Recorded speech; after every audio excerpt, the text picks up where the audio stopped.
Relatos sombrios, histórias de terror. O sobrenatural está entre nós.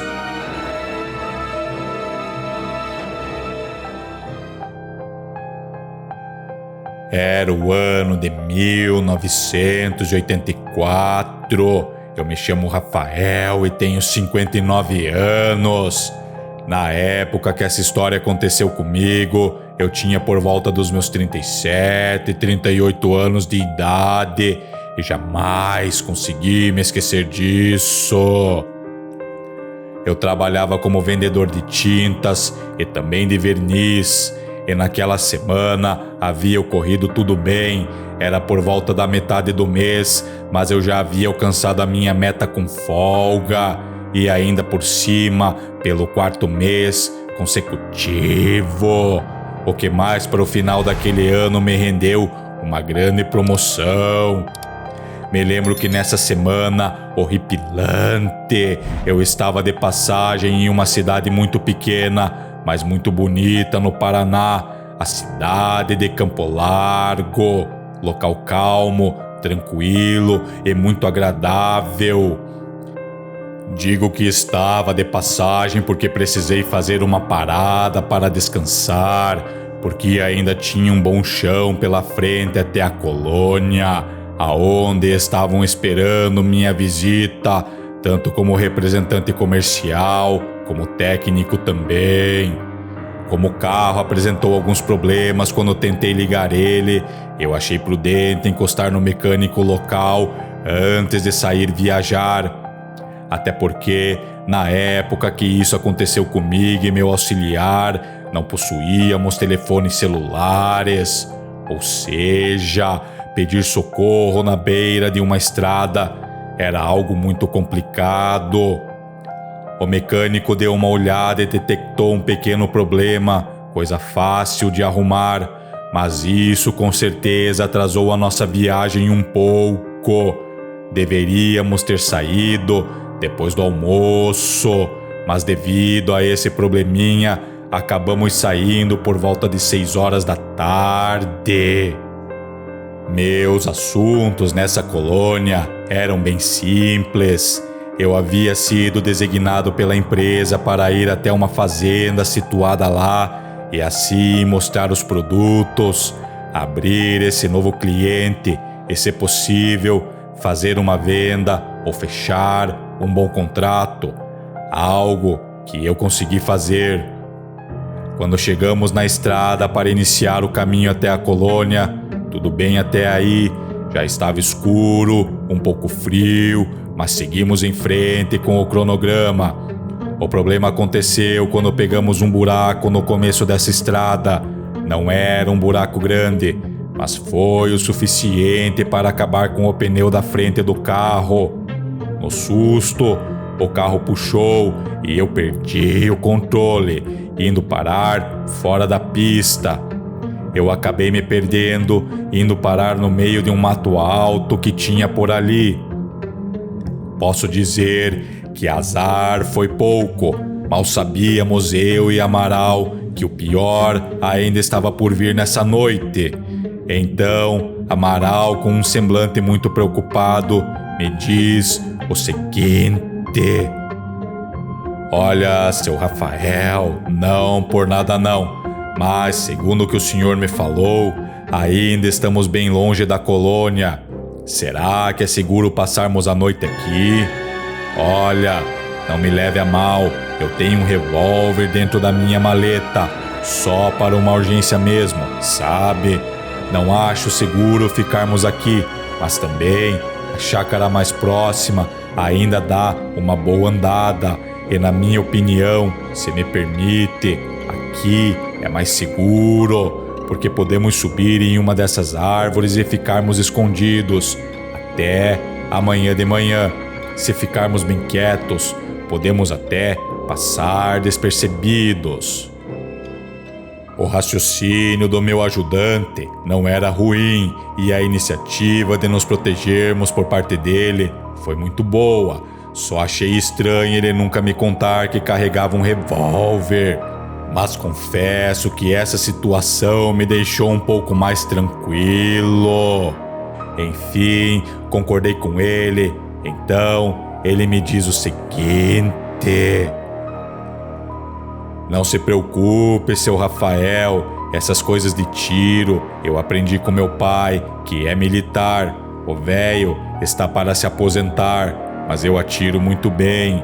Então, ficamos em silêncio total e bem escondidos. E com essa arma, estamos protegidos, né? Melhor do que nada. Eu acenei com a cabeça que sim e escolhemos uma árvore alta e um pouco afastada do nosso carro.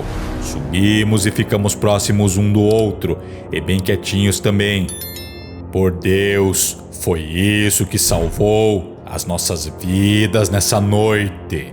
Quando era por volta de meia-noite, eu quase desço da árvore para ir dormir no carro. Porém, nesse momento começamos a escutar uns barulhos que com o passar do tempo foram ficando mais altos. A princípio eu achei que fosse um porco perdido por aqueles matos. Mas naquela madrugada o que surgiu em nossas frentes era bem pior que isso. E começamos a escutar passos e uma respiração pesada que foi ficando cada vez mais e mais alta e se transformou em um rosnado amedrontador. Amaral rapidamente fez a sua mira e deixou a arma pronta, mas eu o adverti com a cabeça, o impedindo de atirar. Aquele ser enorme ainda não havia nos encontrado. E conseguimos ver ele do alto da árvore revirando o carro da empresa. Então Amaral me diz o seguinte: olha, não quero ser eu a dizer, eu não disse para o senhor, mas se o senhor tivesse descido e ido dormir no carro, estaria morto uma hora dessas, porque convenhamos, olha o tamanho daquilo, seu Rafael. Meu pai já me contou diversas histórias dessa fera. Aquilo ali embaixo nos procurando é um lobisomem. Por isso eu disse para nos escondermos e não ficarmos no carro, porque aqui em cima dificilmente seríamos pegos de surpresa ou na tocaia. Eu tenho certeza, é um lobisomem, seu Rafael. Vamos ficar aqui quietinhos até o sol raiar que estamos salvos. Aqui em cima, ele não nos pega. O bicho era dos grandes e violento também. Quando não nos achou dentro do carro, começou a correr em volta dele e nas proximidades do perímetro do carro, se perdendo no meio do mato alto. Achei que havia ido embora e, para nossa surpresa, uns 50 minutos depois ele retorna, mais furioso ainda, e começa a se jogar contra o carro. Chegou a quebrar o para-brisa do carro. Novamente, ele se perde no meio daquele matão naquela noite macabra de lua cheia e tudo fica calmo. Eu e Amaral voltamos a cochichar bem baixinho e de repente voltamos a escutar o rosnado do lobisomem. E nossos olhares se voltam para o carro, mas ele não estava lá. O rosnado fica mais alto e começamos a procurá-lo, até que identificamos a sua presença.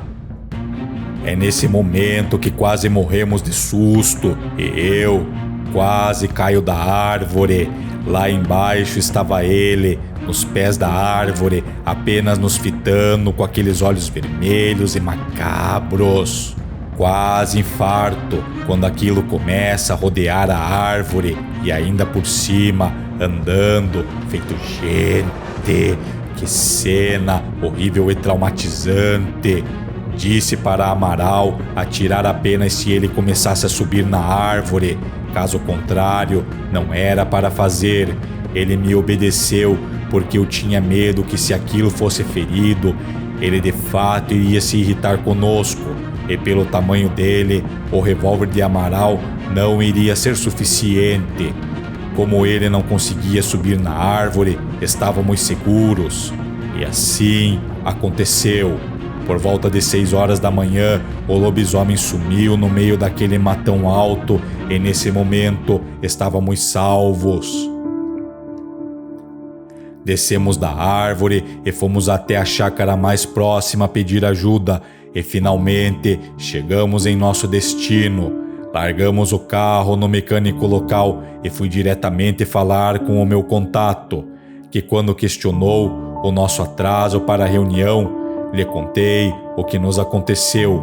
Então ele retrucou o seguinte: olha, eu sou muito rígido com horário, porque compromisso é compromisso, mas vou lhes confidenciar o seguinte: realmente alguns animais de criação andam sumindo por aqui, mas isso já tem coisa de quase 1 ano que está acontecendo. Eu e meu pai temos as nossas suspeitas e não demora muito até pegarmos esse bicho. No começo achávamos que era uma onça, mas em uma noite dessas de lua, esse lobisomem fez uma visita até o nosso sítio. Para o azar dele, minha mãe sabe manejar uma espingarda como uma profissional. Bom, consegui fechar um contrato muito bom com eles na época, o que me deixou em uma posição muito boa na firma. Sobre o meu ajudante, não foi pouco o que eu lhe agradeci, pois graças à sua iniciativa ficamos protegidos e a salvo do lobisomem. Seu velho pai lhe ensinou muito bem.